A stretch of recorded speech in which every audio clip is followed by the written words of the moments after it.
नमस्कार साथीहरू सबैमा राधे राधे राधे। यहाँ हेर्नुहोस् यहाँ 10:30 बजेको छ र हामी छौँ ट्रेन स्टेसनमा, किनभने हामी नेपालतिरको यात्रामा छौँ र नेपालमा चाहिँ दिदीको घरमा भागवत पनि छ र दिदीको छोरामा नेपाल व्रतबन्ध पनि छ अनि त्यसपछि दिदीको नन्दको बिहे पनि छ र यी थुप्रो थोक हामीहरूले एटेन्ड गर्नु छ र हामी गएका छौँ रातिको ट्रेनमा।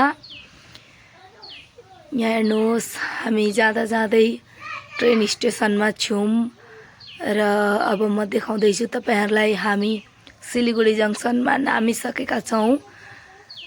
यो चाहिँ न्यू जलपाइगुडी स्टेसन हो र यहाँ पछि पनि धेरै लामो बाटो जानुपर्छ दिदीको घरसम्म चाहिँ, किनभने दिदीको घर चाहिँ सुरुङ्गा हो र यहाँ पछि हामी फेरि गाडीहरू लिएर जानु पर्यो। यहाँ पछि म तपाईहरुलाई देखाउँदैछु हामी माई खोला पुगिसक्यौँ, मेची खोला पुगिसक्यौँ र मेची खोला पछिको फेरि पनि म तपाईहरुलाई देखाउँदैछु। हामी पुग्दा त दिदीको घरमा लागबत्ती बाल्नको तयारी भइराखेको रहेछ। हामी त दिउँसोको ट्रेनमा गएका थियौँ र लागबत्ती बाल्ने टाइममा पुगेका हुनाले मैले तपाईहरुलाई देखाइसकेँ लागबत्ती बालेको त। त्यही पनि मैले भनेको थिएँ म पहिल्यैदेखिको हाल्छु भनेर। यहाँ हेर्नु लागबत्ती बालेको आरतीहरू घुम्दैछ, धेरै रमाइलो लाग्छ हैन लागबत्ती भनिसक्दा। र यो चाहिँ सबै हामीले दिदीको घरमा एटेन्ड गर्न पायौँ। यहाँ हेर्नुहोस् यहाँ चाहिँ ब्यासमा बस्नुहुने गुरुजीको बस्ने आसन हो र यहाँ हामी पुगेरै यो पल उपभोग गर्न पायौँ। अलिकति ढिलो हुन्थ्यो भने सायद हामी पाउने थिएनौँ। र यो चाहिँ मेरो दिदीको छोरो हो, अघि अघि कुद्ने चाहिँ उसैको व्रतबन्ध चाहिँ। यहाँ हेर्नुहोस् यहाँ घुर्नु हुँदैछ दिदीहरू आरती लिएर, साँझको आरती लिएर। धेरै हुनुहुन्छ उहाँहरू कर्ताहरू, सिर्फ दिदीको मात्र होइन अब दिदीको फ्यामिलीले नि लगाएको भागवत हो यो। र यो भागवत 7 दिन यहाँ चलेको थियो र उहाँ हेर्नुहोस् यो मेरो दिदी हो र यो दिदीको छोरो र दिदीको जेठाजुको छोरो पनि, दुईजनाको हो व्रतबन्ध चाहिँ। यिनीहरू दुईटाको हो व्रतबन्ध चाहिँ र यहाँ व्रतबन्धको लागि पूजाहरू चल्दैछ र यो व्रतबन्धको दिन आइसकेको छ र अब म तपाईहरुलाई देखाउँदैछु कपाल काटेदेखि लिएर म अन्तिमसम्मको भागवतको विसर्जनसम्मको देखाउने छु म तपाईहरुलाई छोटकरीमा भए पनि।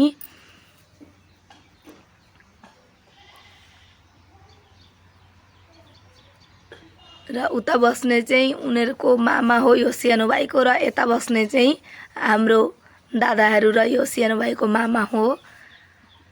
र नेपालमा अलिकति नियम अलिकति भिन्दै नै जस्तो हुँदो रहेछ।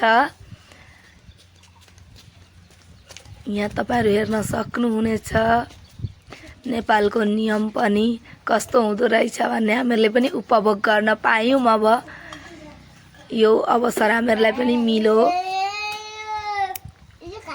यहाँ हेर्नुहोस् कानमा हातमा चुरा सबै थोक लगाइदिँदा रहेछन् रोटीकै, सेल रोटीको। र मैले भनिगएँ नि धेरै नै भिन्दै भिन्दै हुँदो रहेछ नेपालको नियम चाहिँ।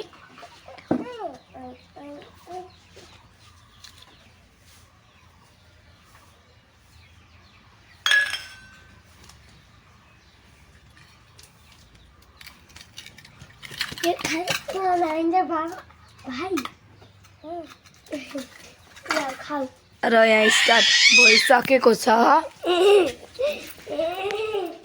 व्रतबन्धको लागि। आफ्ना आफ्ना दिदीहरूले लिएर बसेका छन् थाल र यहाँ मुण्डन त स्टार्ट भइसकेको छ र मामाले कपाल खौरिनु पर्दछ हामीहरूको नियममा चाहिँ।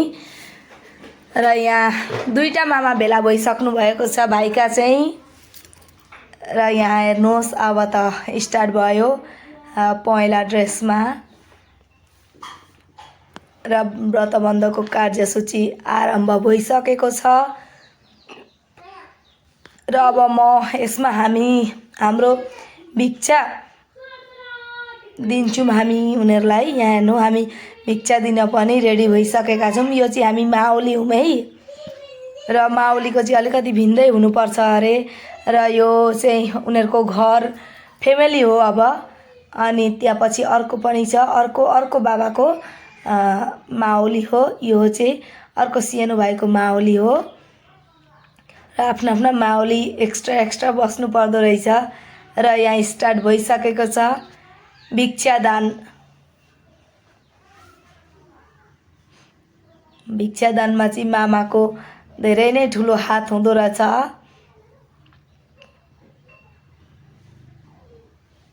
यहाँ हेर्नुहोस् यो कति ठुलो कर्म हो है छोरा मान्छेहरूको। सबैभन्दा ठुलो कर्म नै बिहे भन्दा ठुलो कर्म नै यही नै हो छोरा मान्छेको लागि चाहिँ।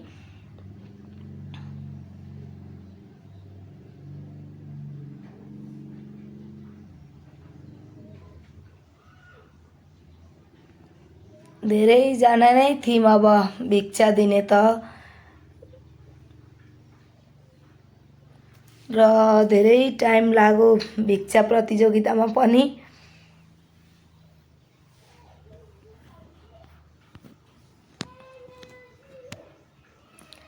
र भिक्षादान त हामीले 11 बजीतिर सकेका थियौँ। त्यसपछि फेरि बिहे पनि थियो यही मण्डपबाट।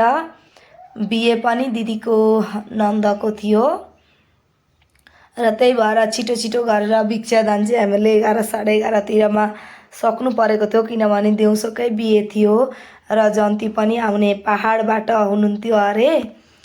अनि बेहुली अब उता बेहुली सिँगार्दै छन् अनि यता चाहिँ अब यताको कार्यक्रम चलिरहेको छ।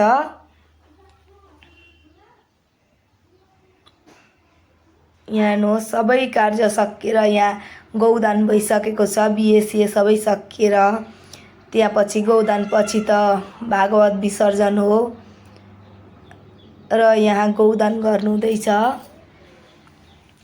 यो गौदान सकेपछि हामी सेलाउन भनेर नदीमा गएका छौँ। हामी सेलाउनको लागि चाहिँ माई नदीमा गएका छौँ र मैले तपाईलाई पहिल्यै भनिसकेको थिएँ माई नदीको पनि म दृश्य सेलाइसम्मको देखाउँछु भनेर। तपाईहरुलाई के कस्तो लाग्यो सबैजनाले कमेन्ट गरेर भन्नु होला है त। अब एकछिनको लागि भए पनि हामीले सबै थोक उपभोग गर्न पायौँ। पहिल्यैदेखि भागवत उपभोग गर्न नपाए पनि लास्टका कार्यक्रमहरू हामीले सबै नै भेट्यौँ।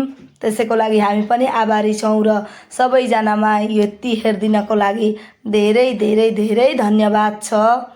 तपाईहरुले हेर्न सक्नुहुन्छ हामीले यहाँ राति सेलाएका छौँ गएर र सबैलाई थ्याङ्क यू भेरी मच। सबैजनाले हेरिदिएकोमा मैले पहिल्यै भनेको थिएँ नि म हाल्दछु भनेर र आज मैले टाइम पाएर यो तपाईहरुको समक्ष ल्याएकी छु ल। सबैलाई धेरै धन्यवाद मेरो यो भिडियो हेरेर मलाई सपोर्ट गर्नुभएकोमा। ल त बाई बाई।